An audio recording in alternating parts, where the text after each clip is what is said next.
You've invested a lot in your education, and people have invested in you. And let me tell you, the world needs your talents. Man, does it ever. The world needs a lot, and we need it from you. We really do. We need it from you young people. I mean, I'm not speaking for the rest of us up here, but I know I'm getting a little grayer. We need it from you, the young people, because remember this. So you got to get out there. You got to give it everything you got, whether it's your time, your talent, your prayers, or your treasures. Because remember this, you will never see a U-Haul behind a hearse. I'll say it again. You will never see a U-Haul behind a hearse. You can't take it with you. The Egyptians tried it, and all they got was robbed. So the question is, what are you going to do with what you have? I'm not talking about how much you have.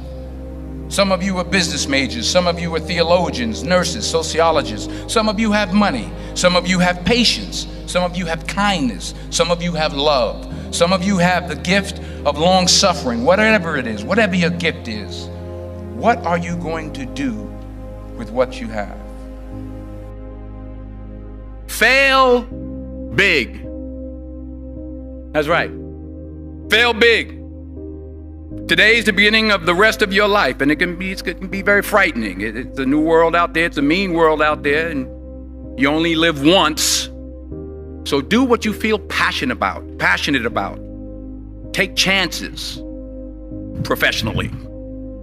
Don't be afraid to fail. There's an old IQ test, was 9 dots, and you had to draw 5 lines with a pencil within these 9 dots without lifting the pencil. The only way to do it was to go outside the box. So don't be afraid to go outside the box. Don't be afraid to think outside the box. Don't be afraid to fail big, to dream big. But remember, dreams without goals are just dreams, and they ultimately fuel disappointment. So have dreams, but have goals. Life goals, yearly goals, monthly goals, daily goals. I try to give myself a goal every day. Sometimes it's just to not curse somebody out. Simple goals, but have goals. And understand that to achieve these goals, you must apply discipline and consistency. In order to achieve your goals, you must apply discipline, which you have already done, and consistency every day, not just on Tuesday and miss a few days. You have to work at it every day. You have to plan every day. You've heard the saying, we don't plan to fail, we fail to plan. Hard work works. Working really hard is what successful people do. And in this text, tweet, twerk world that you've grown up in, remember, just because you're doing a lot more doesn't mean you're getting a lot more done.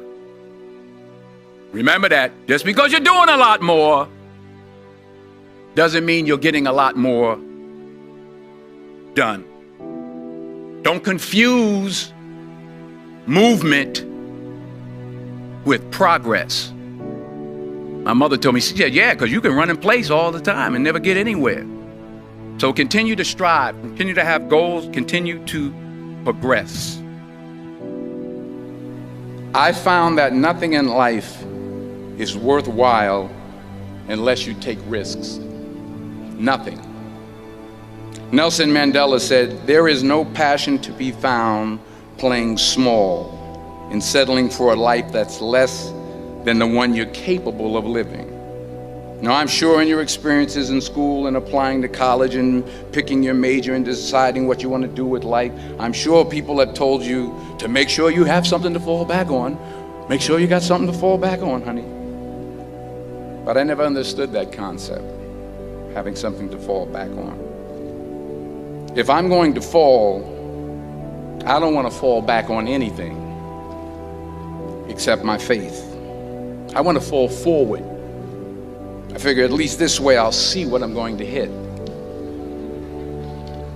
Fall forward. This is what I mean. Reggie Jackson struck out 2,600 times in his career, the most in the history of baseball. But you don't hear about the strikeouts. People remember the home runs. Fall forward. Thomas Edison conducted 1,000 failed experiments. Did you know that? I didn't know that. Because the 1,001st was the light bulb. Fall forward. Every failed experiment is one step closer to success. You've got to take risks, and I'm sure you've probably heard that before, but I want to talk to you about why that's so important. I got 3 reasons, and then you can pick up your iPhones. First, you will fail at some point in your life. Accept it. You will lose. You will embarrass yourself. You will suck at something. There's no doubt about it. And I know that's probably not a traditional message for a graduation ceremony, but hey, I'm telling you, embrace it, because it's inevitable. And I should know. In the acting business, you fail all the time. Early on in my career, I auditioned for a part in a Broadway musical. Perfect role for me, I thought, except for the fact that I can't sing. I didn't get the job. But here's the thing. I didn't quit. I didn't fall back. I walked out of there to prepare for the next audition, and the next audition, and the next audition. I prayed. I prayed, and I prayed. But I continued to fail, and fail, and fail. But it didn't matter, because you know what? There's an old saying, you hang around the barbershop long enough, sooner or later you're going to get a haircut. So you will catch a break, and I did catch a break. Last year, I did a play called Fences on Broadway. Someone talked about it. Won the Tony Award. And I didn't have to sing, by the way. But here's the kicker. It was at the Court Theater. It was at the same theater that I failed that first audition 30 years prior. The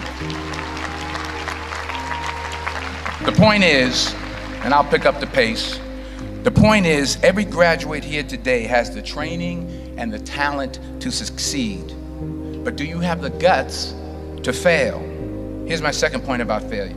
If you don't fail, you're not even trying. I'll say it again. If you don't fail, you're not even trying. My wife told me this great expression. To get something you never had, you have to do something you never did. Les Brown's a motivational speaker. He made an analogy about this. He says, imagine you're on your deathbed, and standing around your deathbed are the ghosts representing your unfulfilled potential. The ghost of the ideas you never acted on. The ghost of the talents you didn't use. And they're standing around your bed, angry, disappointed, and upset. They say, we came to you because you could have brought us to life, they say. And now we have to go to the grave together. So I ask you today, how many ghosts are going to be around your bed when your time comes? Not only take risks, but to be open to life, to accept new views, and to be open to new opinions, to be willing to speak at a commencement at one of the best universities in the country, even though you're scared stiff. While it may be frightening, it will also be rewarding. Because the chances you take, the people you meet, the people you love, the faith that you have, that's what's going to define you. Never be discouraged. Never hold back. Give everything you got. And when you fall throughout life, and remember this, fall forward. Say thank you. for grace. Thank you for mercy. Thank you for understanding. Thank you for wisdom. Thank you for parents. Thank you for love. Thank you for kindness. Thank you for humility. Thank you for peace. Thank you for prosperity. Say thank you in advance for what's already yours. That's how I live my life. That's why I am, one of the reasons why I am today. Say thank you in advance for what is already yours. True desire in the heart for anything good is God's proof to you, sent beforehand to indicate that it's yours already. I'll say it again. True desire in the heart, that itch that you have, whatever it is you want to do, that thing that you want to do to help others and to grow and to make money, that desire, that itch, that's God's proof to you, sent beforehand already to indicate that it's yours. And anything you want good, you can have. So claim it. Work hard to get it. When you get it, reach back. Pull someone else up. Each one, teach one. Don't just aspire to make a living. Aspire to make a difference.